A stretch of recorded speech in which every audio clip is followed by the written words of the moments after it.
आज का टॉपिक देखिए, अखंडनीय बहुपद।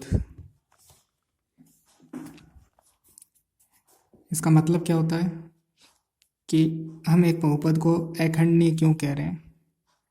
यानी खंडन का मतलब होता है वो टूटना, और अखंडनीय का मतलब होता है जो टूटे नहीं। ठीक है, तो किसी बहुपद को हम ऐसा क्यों कह रहे हैं कि वो टूटे नहीं, यानी किस बहुपद को हम अखंडनीय कह सकते हैं। ठीक है, तो देखो हमारे पास एक फील्ड था, जैसे मान लो एफ। उस फील्ड पर या उस फील्ड के जितने भी एलिमेंट हैं, उन एलिमेंट में से कुछ सीमित एलिमेंट लेते हुए हम कुछ बहुपद बना रहे हैं। उन्हीं बहुपदों में से एक बहुपद है एफ एक्स। इस एफ एक्स को हम अखंडनीय कहेंगे यदि हम इस एफ एक्स को इस तरह लिख सकें, एफ एक्स बराबर जी एक्स इंटू एच एक्स। हम देखो एफ एक्स को क्या कह रहे हैं, अखंडनीय, लेकिन दिखने में यूँ लग रहा है कि एफ एक्स दो भागों में टूट चुका है, जी एक्स और एच एक्स। तो इस हिसाब से तो एफ एक्स खंडनीय होना चाहिए। फिर आगे बढ़ते हैं, जी एक्स और एच एक्स। जी एक्स और एच एक्स कहाँ से बिलोंग करने चाहिए, वहीं से बिलोंग करने चाहिए जहाँ से एफ एक्स आया है। अब ये बिलोंग करने का मतलब क्या होता है, बिलोंग करने का ये मतलब होता है कि जी एक्स इसमें अगर बिलोंग कर रहा है तो जी एक्स के जो कांस्टेंट कफिशेंट है, जैसे जी एक्स के जो गुणांक है वो कहाँ से आने चाहिए, इस कैपिटल एफ से आने चाहिए। जैसे एफ एक्स इससे बिलोंग, यानी एफ एक्स इसमें से लिया था, इसका ये मतलब है कि एफ एक्स के जो गुणांक थे वो इसमें आते थे। ठीक है, यानी इसके जो गुणांक है उनको लेते हुए हमने एफ एक्स का निर्माण किया है। उसी प्रकार जी एक्स भी इसमें बिलोंग कर रहा है, तो इसका मतलब क्या है कि जी एक्स जो बहुपद है उसके जो गुणांक है वो किस में आने चाहिए, या वो कहाँ से बिलोंग करने चाहिए, एफ से बिलोंग करने चाहिए। ठीक है, और साथ में एच एक्स, ये तो जी एक्स की बात हुई, एच एक्स भी इसमें बिलोंग करना चाहिए। मतलब एच एक्स के भी जो गुणांक है, बहुपद के जो गुणांक है, वो सारे गुणांक किससे बिलोंग करने चाहिए, एफ से। तो हमें एफ एक्स को इस तरह तोड़ना है कि वो जी एक्स और एच एक्स में टूट जाए, और जी एक्स और एच एक्स के जो गुणांक है वहीं से आए जहाँ से एफ एक्स के गुणांक आए थे। ठीक है, फिर साथ में एक कंडीशन और दी हुई है, तब या तो जी एक्स का जो और डिग्री है, जी एक्स की जो डिग्री है यानी उच्चतम घात वो ज़ीरो हो, या फिर एच एक्स की जो डिग्री है वो ज़ीरो हो। किसी भी बहुपद की डिग्री क्या होती है, उसमें जो उच्चतम घात होती है वही उसकी डिग्री होती है। जैसे अगर मैं कोई बहुपद लिखूं, एक्स की पावर 5 प्लस 3 एक्स की पावर 4 प्लस 2x+7, तो इसमें उच्चतम घात क्या है, एक्स की पावर 5। तो यहाँ पे क्या कह रहा है, जी एक्स की डिग्री ज़ीरो होनी चाहिए। अब ज़ीरो का मतलब जी एक्स कोई कांस्टेंट बहुपद होना चाहिए। ठीक है, कांस्टेंट पॉलिनोमियल होना चाहिए। जैसे अगर मैं यूँ लिख दूँ जी एक्स बराबर 7, तो 7 भी क्या है, वैसे तो एक डिजिट है, लेकिन 7 भी क्या है, एक बहुपद है। ठीक है, क्योंकि 7 के साथ मैं ऐसे लिख सकता हूँ एक्स की पावर 0। ठीक है, तो ये एक बहुपद है, और एक्स की पावर 0 यानी जो जी एक्स है उसकी डिग्री क्या हो गई, 0। तो ये कह रहा है या तो जी एक्स की डिग्री 0 या फिर एच एक्स की डिग्री 0, दोनों में से एक की अगर डिग्री 0 है, यानी एफ एक्स को अगर आप दो भागों में तोड़ भी देते हो, दिखने में वो दो भागों में टूट रहा है, लेकिन जी एक्स की डिग्री 0 है या फिर एच एक्स की डिग्री 0 है, तो इसका मतलब एफ एक्स दिखने में भले ही टूटता हुआ लग रहा है, लेकिन फिर भी ये टूटा हुआ नहीं है, यानी एफ एक्स क्या है, अखंडनीय है। ठीक है, तो अब देखो इसे एक एग्जाम्पल से समझते हैं तो आपके पूरा क्लियर हो जाएगा कि अखंडनीय बहुपद किसको कहते हैं। ठीक है,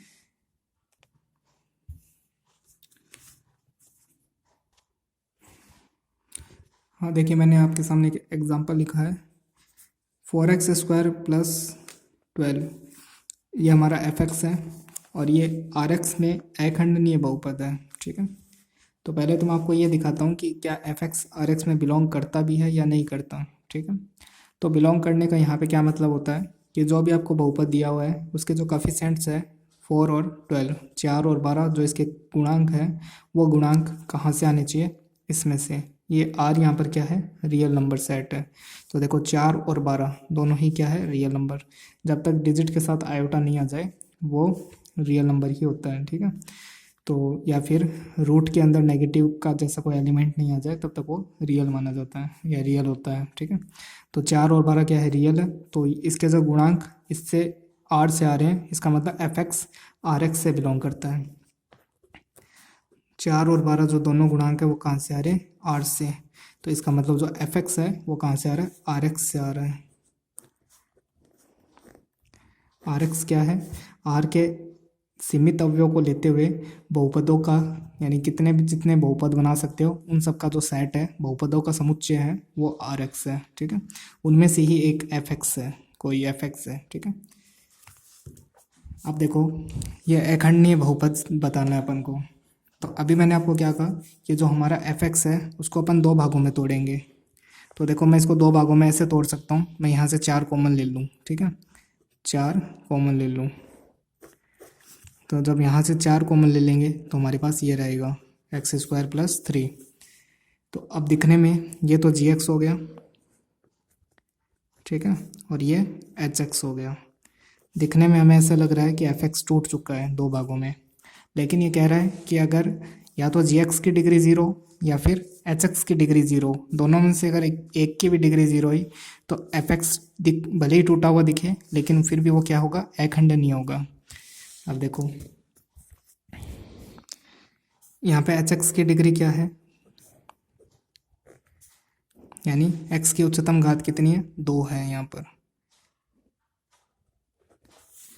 और जी एक्स की डिग्री क्या है,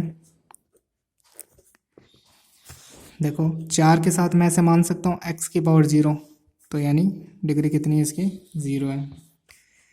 तो एच एक्स और जी एक्स की डिग्री में से दोनों में से एक की डिग्री 0 होनी चाहिए। तो यहाँ पे हमारे पास एच एक्स और जी एक्स में जी एक्स की डिग्री 0 है, इसलिए दोनों में से किसी एक की भी डिग्री 0 तो एफ एक्स को क्या कहेंगे, एफ एक्स को क्या कहेंगे, अखंडनीय कहेंगे।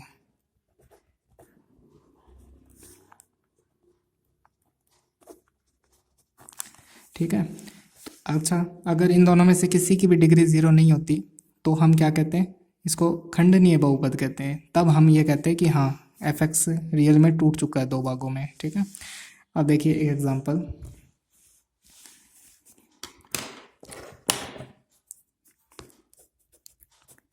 इसी पॉलिनोमियल को रख रहा हूँ मैं, यानी वापस अगला जो एग्जांपल दे रहा हूँ पॉलिनोमियल सेम रहेगा हमारे पास, और r की जगह यहाँ पे सी एक्स कर दूँ मैं। ठीक है, इसमें खंडनीय बहुपद है।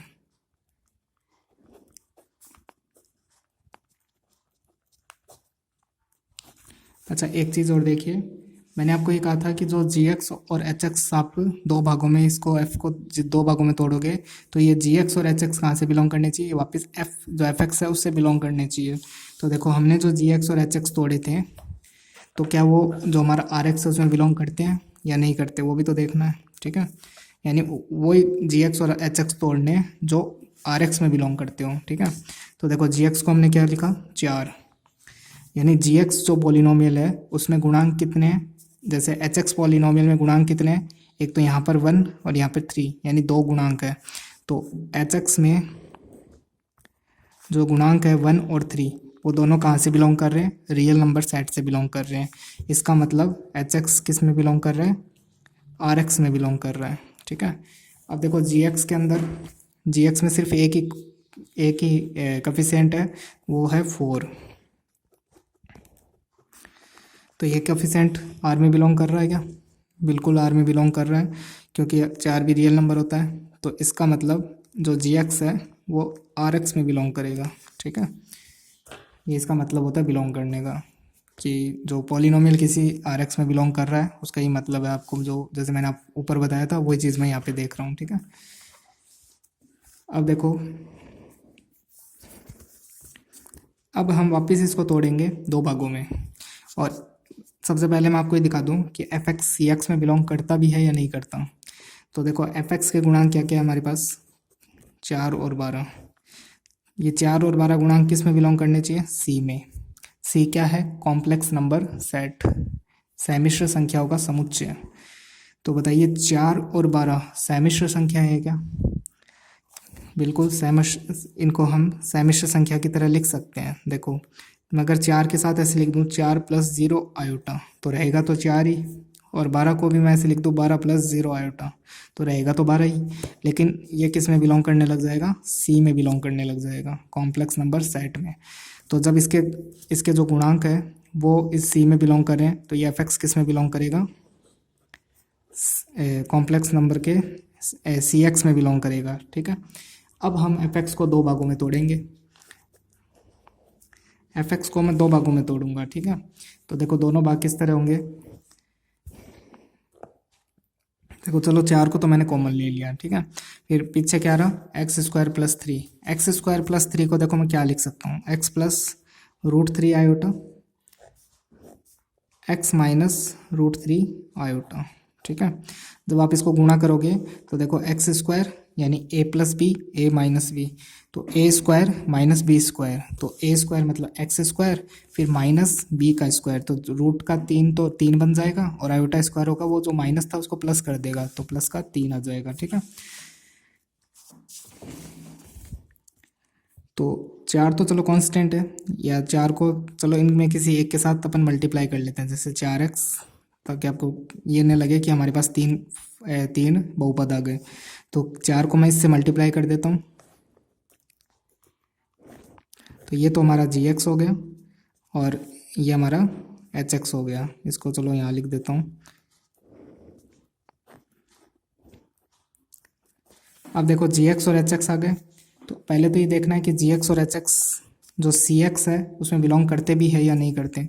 तो देखिए 4, और यहाँ पे क्या है, यहाँ पे एक कफिशिएंट तो 4 है, और ये देखो पूरा कफिशिएंट है ये। ठीक है ना, 4√3 आयोटा, तो देखो आयोटा का है तो कॉम्प्लेक्स में आना ही है, और 4 को हमने अभी अभी दिखाया था कि आयोटा लगा के लिख सकते हैं अपन, तो वापस कॉम्प्लेक्स में आ गया।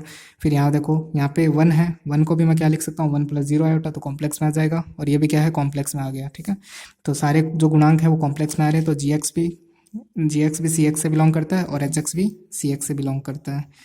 gx भी किससे बिलोंग करता है, cx से, और hx भी किससे बिलोंग करता है, cx से। अब देखते हैं gx की डिग्री क्या है और hx की डिग्री क्या है। देखो gx की डिग्री क्या है, x की उच्चतम घात 1 है, तो gx की डिग्री 1 है। hx में उच्चतम घात क्या है, 1 है, तो hx की डिग्री क्या है, 1 है। दोनों में से किसी की भी डिग्री 0 नहीं है, तो इसका मतलब fx इस बार क्या है, अगर दोनों की डिग्री 0 हो जाती है तब तो fx अखंडनीय होता है, और अगर दोनों में से किसी की भी डिग्री 0 नहीं होती तो fx क्या होता है, खंडनीय हो जाता है। ठीक है, यानी 2 भागों में टूट चुका है ये।